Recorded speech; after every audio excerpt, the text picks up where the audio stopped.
எல்லாவற்றையும் குறித்து உங்க விண்ணப்பங்களை ஸ்தோத்திரத்தோடு கூடிய ஜெபத்தினாலும் வேண்டுதலினாலும்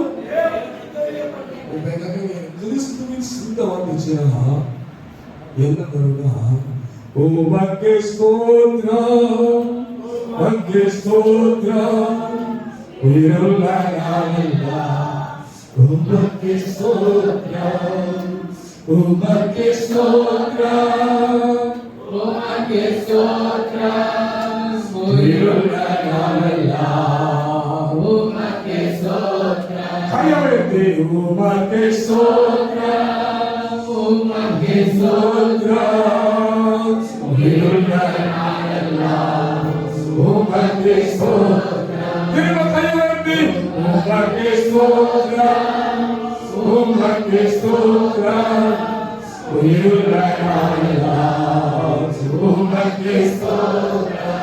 கிறிஸ்துவின் சிந்தை ஒருவருக்கு வந்தா என்னையா வரும்? ஸ்தோத்திரம் வரும். அல்லேலூயா. அதனால நல்ல கவனிக்கணும். இந்த பிரேயர் மீட்டிங் அப்புறம் அதிகமா ஸ்தோத்திரம் பண்ணிக்கிட்டே இரு. துதிக்கிட்டே இரு.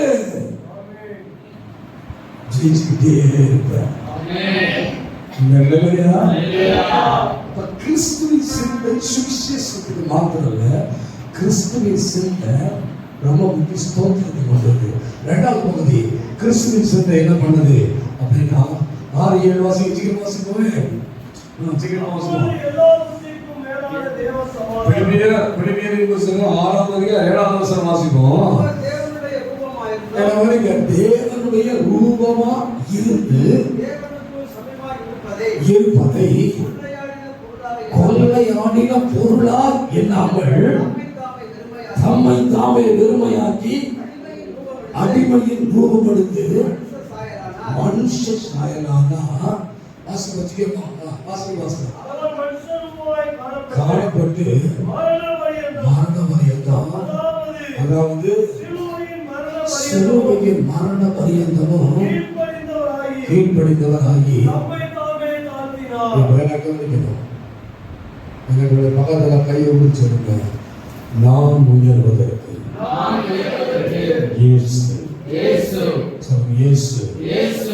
தாழ்மை அடைந்தார், பெருமை அடைந்தார். நான் உயர்வடைவதற்கு நான் உயர்வடைவதற்கு எனக்காக தாழ்மை அடைந்தார், தாழ்த்தினார், வெறுமையாக்கினார். வெறுமையாக்கினார், வெறுமையாக்கினார், வெறுமையாக்கினார்.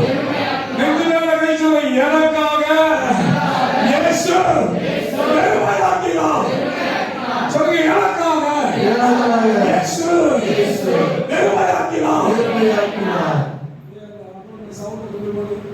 அடியார உயிரோடு இருக்கிறீரா? என்ன பார்க்கணும், என்ன பார்க்கணும், என்ன பார்க்கணும், என்ன பார்க்கணும்? ரொம்ப முக்கியமான ஒரு சொல்றேன். அவர் வெறுமையாக்கினார், வெறுமையானார் என்று சொல்லி முழுமையா நம்புவாயா? அவர் கடவுளுடைய போராட்டத்தை